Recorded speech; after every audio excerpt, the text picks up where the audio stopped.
maadaama rag iyo dumar baa tihiin dadkii qur-aanka baranayay ilaahay subxaanaه wa tacaala kitaabkiisii waxaynu isxasuusin doonaa uun kitaabkan iyo qofka muslimka ah waxaa looga baahan yahay ugu horeyn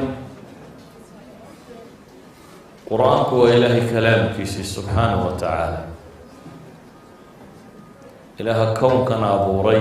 addunya aakhiraba isagu leh wax walba gacantiisa ku jiraan wax walba og ayuu hadalkiisii yahay idan waa acdam wasiiqa fi lxayaa waa wasiiqada ugu culus ee ugu ballaadhan ee kownkan dhex taalla mar hadduu ilaahay hadalkiisii yahay subxaanahu wa tacaala wuxuu mudan yahay in la weyneeyo weyneynta uu ilaahay kitaabkiisu xaq u leeyahay agteenna inuu ku weynaado qalbigeenna inuu ku weynaado barashadiisu wax weyn inay nala noqoto kitaabkan madmuunkiisu waa laba shay bay culimmadu sheegaan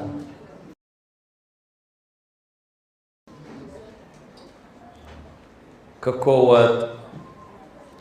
waa mucjisatu risaala ka labaadna waa manhaju xayaa kitaabkani wuxuu kulansadaa laba shay oo ka koowaad uu yahay risaaladii nebi maxamed calayhi salaatu wasalaam loo soo dhiibay waa mucjisadeedii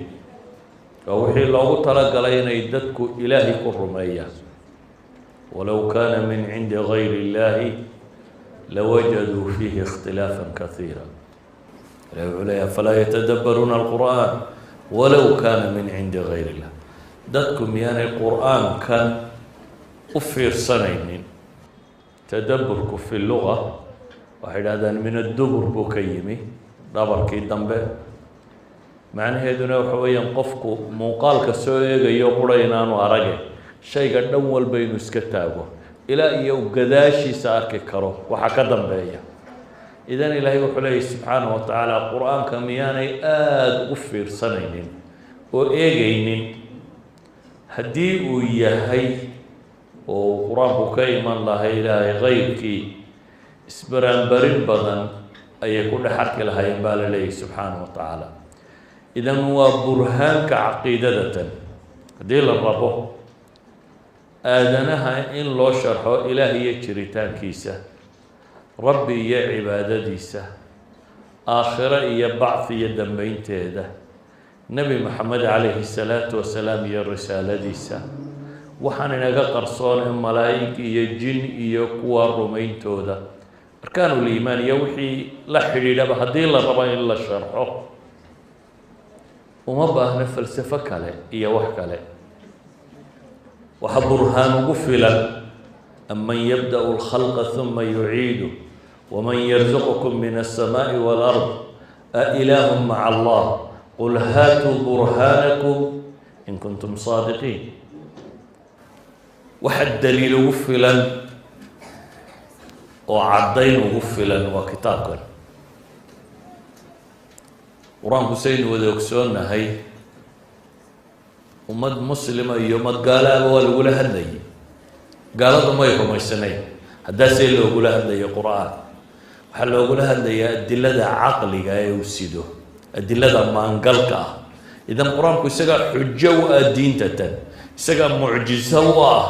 isagaa ah waxa lagu rumaynaya nebi maxamed inuu nebiya calayhi salaatu wasalaam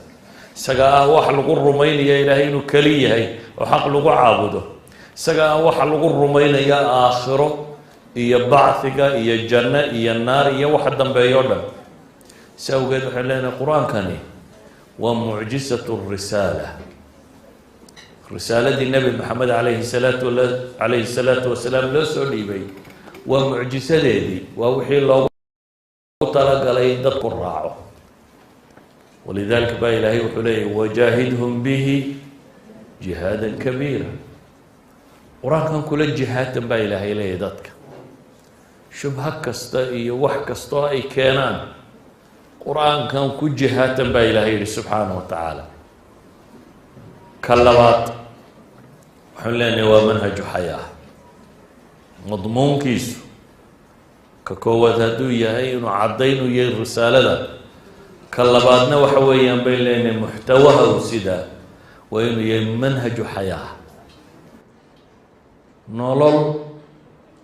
wadadeed jidkan loo noolaada ayuu qur-aanku tilmaamaya. walidalik qur-aanku waa kitaab caqiide ka warrama, waa kitaab shareeco ka warrama, waa kitaab akhlaaq ka warrama, waa kitaab siyaasiya iqtisaad iyo culuum ijtimaaciya ka warrama, waa kitaab ka warrama fi lanfusi walaafaaq ishaaraat kowniya. bale waxaa laga yaabaa aayaadka ishaaraadka kowniga ka warramaya inay ka tiro badan yihiin aayaadka axkaamta fiqiga ka warramaya. aayaat alaxkaam culamaa ilfiqi waxay yidhahdaan waa xawaalaya 500. aayaadkan kalena waxay yidhahdaan waa akthar min 1000 aaya. walidalik qur-aanku waa mawsuuca cilmiya saxiixa, waa mawsuuca cilmiya oo aadanay wixii uu u baahnaa, waxaanad u baahnayn waa meel kale, wixii bini aadam uu u baahnaa ee noloshan ugu baahnaayoo dhan xambaarsan. hadday tahay caqiido iyo wax la rumeeyo iyo tasawur laga aamino dunida iyo aragti laga qaato, hadday tahay sharci lagu dhaqmo iyo qaanuun, hadday tahay akhlaaqiyaad iyo values bini aadamku uu rumeeyo oo dhexdooda ku dhaqmo, hadday tahay qadiyo siyaasiya ama dhaqaale ama ijtimaaca, hadday tahay taariikhdii hore ee dunida tan iyo aadanihii soo maray, kuwoodii samaa iyo kuwoodii xumaaba ilaahay qur-aanku kaga warramaya, hadday tahay qeybka dambeeya ee aakhire iyo bacdigeeda iyo xabaasha iyo wixii xaggaa xiga ee dambeeya, dhammaantood ilaahay subxaanahu wa tacaala qur-aanku kaga warramaya. sidaa awgeed kitaabka qur-aanka ahi waa akbar mawsuuca cilmiya saxiixa. ilaahayna wuxuu ina leeyahy walaa yunabi'uka mithlu khabiir. sida rabbi idinku warramay cid idinku warramaysaa ma jirta baa ilaahay leeyahy. qul anzalahu aladii yaclamu sira, waxaa soo dejiyey baa ilaahay leeyahy subxaanahu wa tacaala allaha og asira fi الsamaawaati wاlard, ilaha cer iyo dhulba waxa ku qarsoon og. aadanuhu waxbuu baadhbaadhaa, markuu muddo wax walaaqayo ayuu wuxuu ogaadaa hal shay oo yar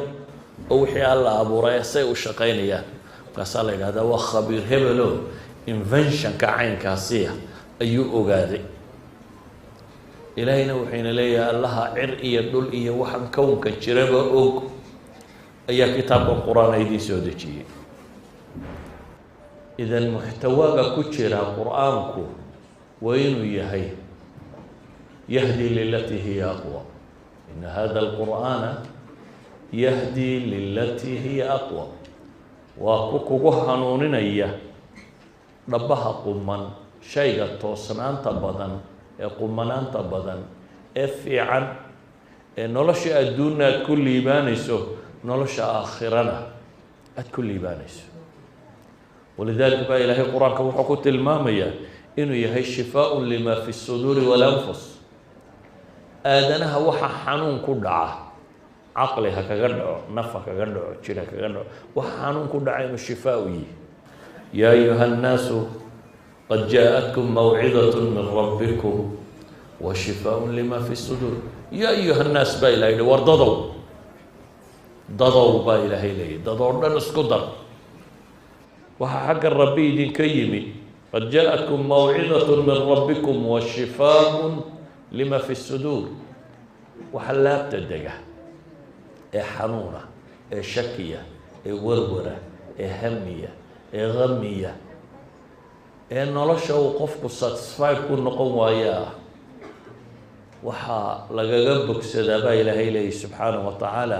kitaabkan qur-aanka. haddiiba uu caynkaa yahay kitaabka qur-aanka, diintanna mucjisadeedii uu yahay, noloshanna manhaju xayaadkeedii uu yahay, muxuu inaga mudan yahay markaa barashadiisu iyo weynayntiisu iyo qadarintiisu iyo fahamkiisu? dadku casrigan dambe waxay aada ugu dadaalaan qiraa'aadkiisa iyo akhriskiisa, laakiin waxaa ka muhiimsan fahamkiisa iyo garashadiisa. in la akhriyaa waa khayr iyo fadiila iyo ajar tiro badan. in la akhriyaa waa baraka. kitaab mubaarak baa ilaahay ku sheegay inuu yihi in la akhriyaa ajar badan baa laga helaa, laakiin waxa ka muhiimsan oo awlawiyada leh in la garto. in la garto waxa ku jira ee aqoona ayaa awlawiyada koowaad iyo mudnaanta. dee haddaanad akhri karayna garan maysid, oo akhrintu iyo qiraa'adkiisa iyo kani waxay u yihiin waddo fahamkiisii iyo garashadiisii iyo barashadiisii dhabta ahayd bay waddo u yihiin, laakiin ma aha halkii ugu dambeysay. ilaahay wuxuu ku tilmaamayaa waa kitaab barakaysan aanu soo dejinnay liyadabbaruu aayaati, in lagu tadabburo iyo waliyatadakkar ulul albaab. waxaa loo soo dejiyay waa kaa in si fiican loo fahmo iyo inay ku wax qaataan dadka caqliga u saaxiibka leh. ciddii qur-aankan garata markaa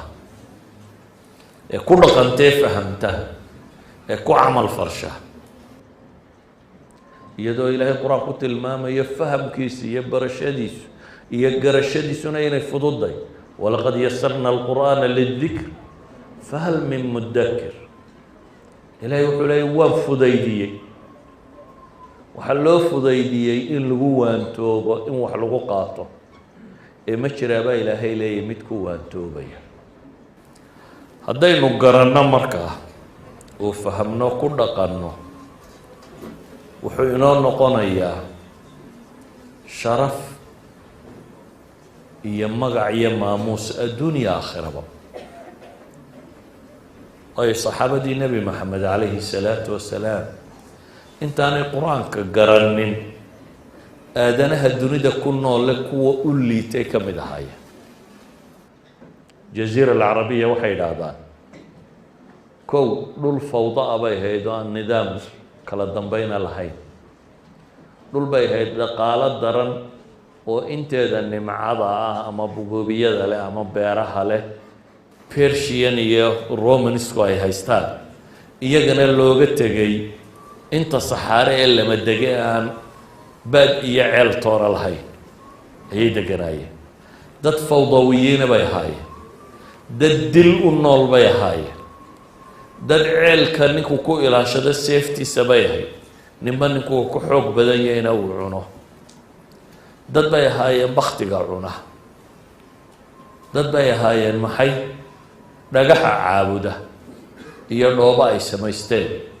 dad bay ahaayeen aadanaha maqaayista wax ku qiimeeyo oo dhan inta ugu badan le meel hooso xadiida ka jooga. haddana markay qur-aankan fahmeen ee ay garteen ee barteen, waxay noqdeen acazu umma fi dunya. kuntum khayra umma ukhrijat linnaas, ilaahay ku tilmaamayo dadkii ugu casiisnaa adduunkan, ugu sharaf badnaa, ugu magac badnaa, ugu taariikh roon. labadii dowladood ee dunida ugu waaweynaa labadaba ka takhallusay, bale waqti qiyaasiya, waqti aada u kooban kaga takhallusay. bale dowlado iyagu 700 sannadood in ku dhow dagaalamayo oo iskhaarajin kari waayey, qaar ka mida 15 sannadood bay kaga takhalluseen. dowlado Persia iyo Romanis waxay dhahdaan xawaali 700 sano bay istilayeen oo iskhaarajin kari waayeen. Persia oo dhanna 15 sana fi sana al-15 min al-hijra dhanka kale uga tallaabeen, waa ka takhalluseen. xaggay ka keeneen xooggan iyo quwadadan iyo cizadan iyo dadnimadatan? xaggay ka keeneen? qur-aankan fahamkiisa. ilaahay kitaabkiisa ay garteen oo fahmeen, dabeetana waxay noqdeen maxay? dadkaasi qaadatu dunya ah. ilaahay wuxuu ina leeyahy laqad anzalnaa ilaykum kitaaban fiihi dikrukum afalaa tacqiluun baa ilaahay leey war waxaan idiin soo dejinnay kitaab uu ku jiro sharaftiina iyo mudnaantiina iyo dadnimadiina ay ku jirto war miyaydan maan lahayn baa ilaahay leey caqligu xagu jira dad rabu samaawaat uu leeyahay anaa idin hagaya oo noloshan iyo dunidan aan abuuray sida loogu noolaado anaa idin tusaya haddaad raacdaanna weliba anaa idin gacan qabanaya oo teeda saxda ah idiin tilmaamaya idiin barakaynaya haddana meel kale maraya somaanlaawanimo iyo caqli gaabnimo aha si awgeed baa ilaahay wuxuu leeyahay afalaa tacqiluun garaad miyaydan lahayn miyaydan garaadku xagguu idinka qabtay wainahu ladikru laka waliqowmika wasawfa tus'aluun war sharaf iyo magac iyo maamuus buu idin yahay baa ilaahay leeyahay idinka nebi maxamed ow adiga iyo qoomkaagaba iyo ciddii rumaysee raacdaba aakhirana waa laydin weydiin doonaa baa ilaahay leeyahy subxaanahu wa tacaala sidaa ugu dhaqanteen ama halkaa iska taagteen aakhirana waa laydin weydiin doonaa walidaalika ayuha alaxiba nabiyullaahi moxamed calayhi salaatu wasalaam siduu u weyneynayay qur-aanka kan waxa uu ku tilmaamay hadday dad meel isugu yimaadaan mudnaanta inuu leeyahay ninka qur-aanka haya ninka qur-aanka haya saxaabadii ma ahayn ninka u akhris badan leh ama u cod fiican leh ma ahayn wuxuu ahaa ninka u faham badan leh ee ugu qur-aan badan ninba ninkuu ka qur-aanka badnaa ayay macnaheedu noqonaysa inuu ka diin badnaa ama ka cilmi badnaa ama ka aqoon badnaa sida awgeed buu nebigu wuxuu tilmaamaya calayhi salaatu wasalaam yowma alqowma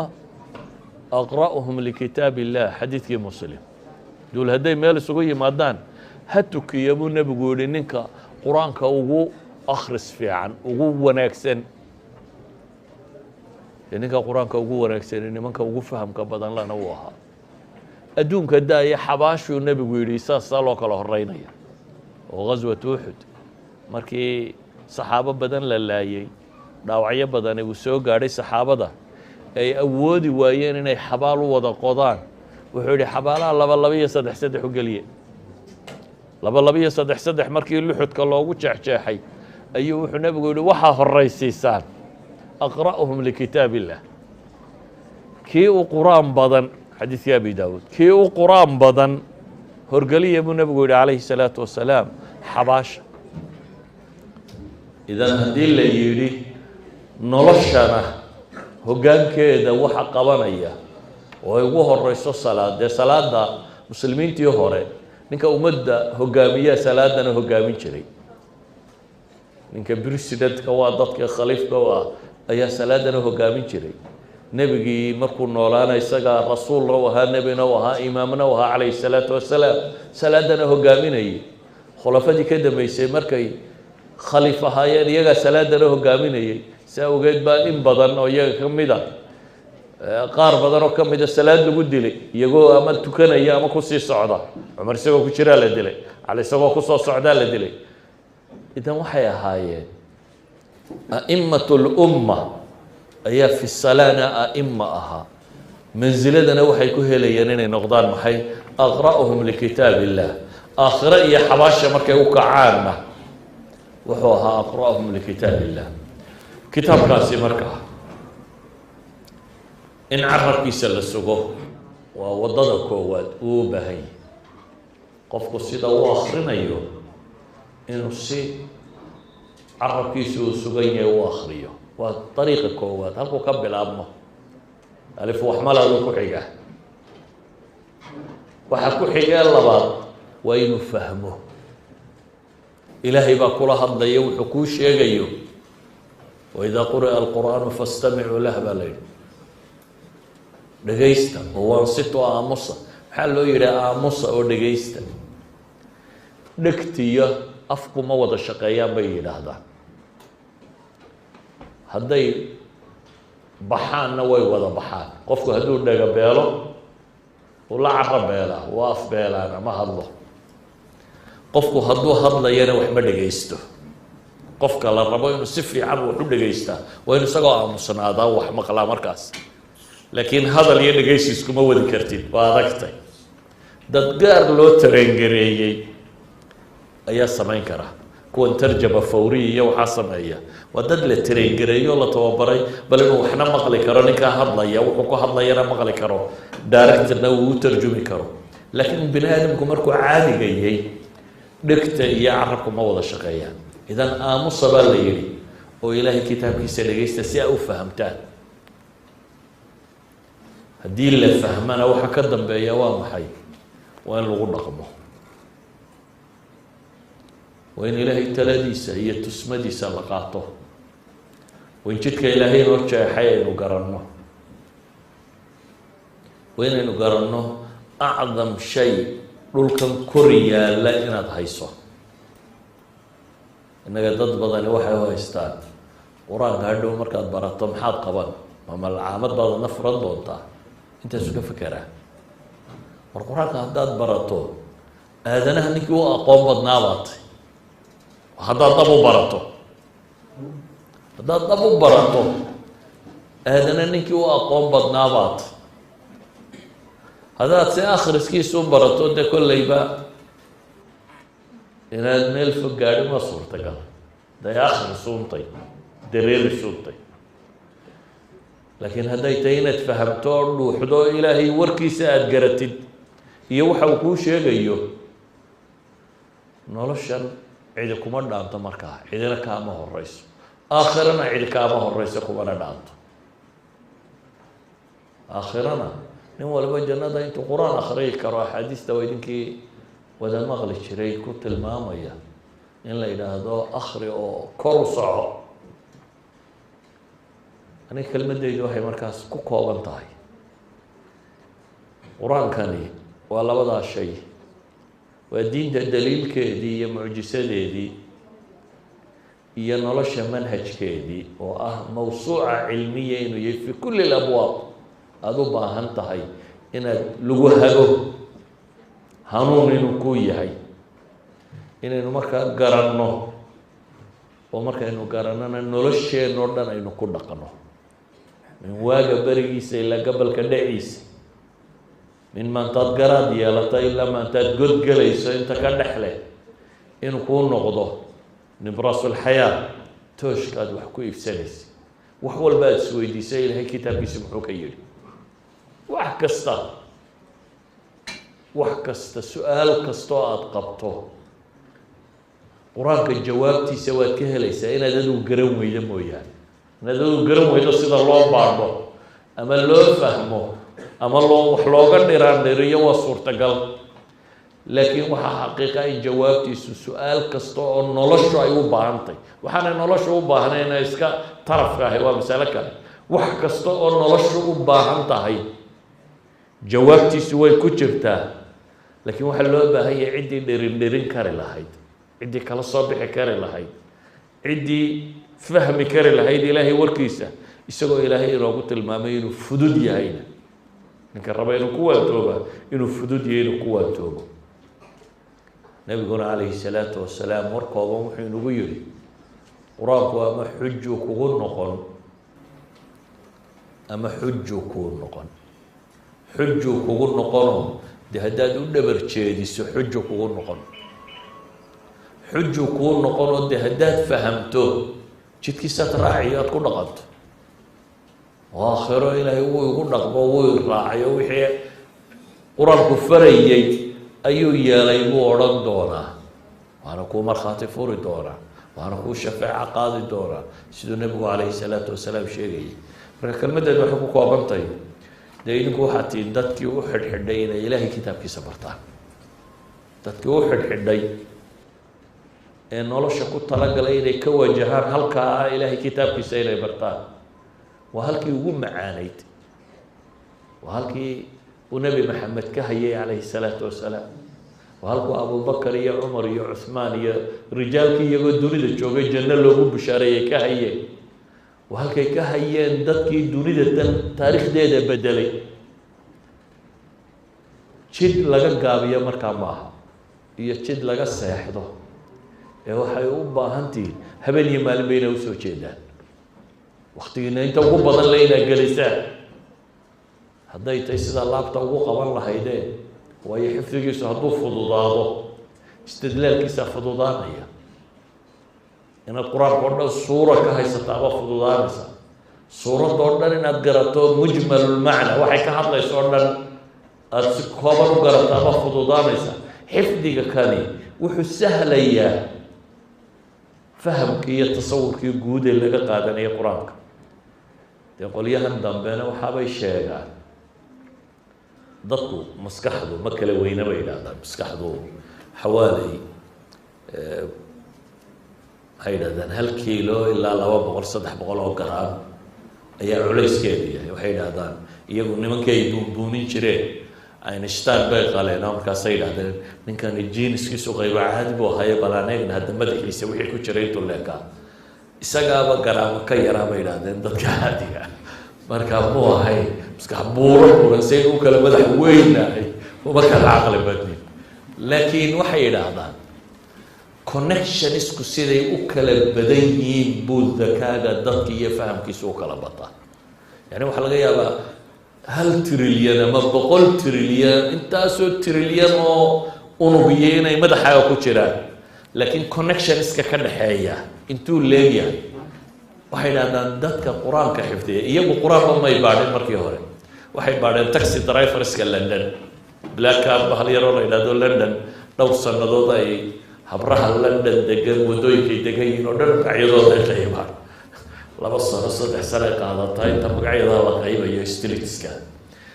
waxay baadheen MRI-ga markii la saaray kuwan xifdiyey wadooyinka London connectionskooda madaxa ku jira inuu ka badan yahay dad badan oo kale memorizationkooda markaa inuu ka fiican yahay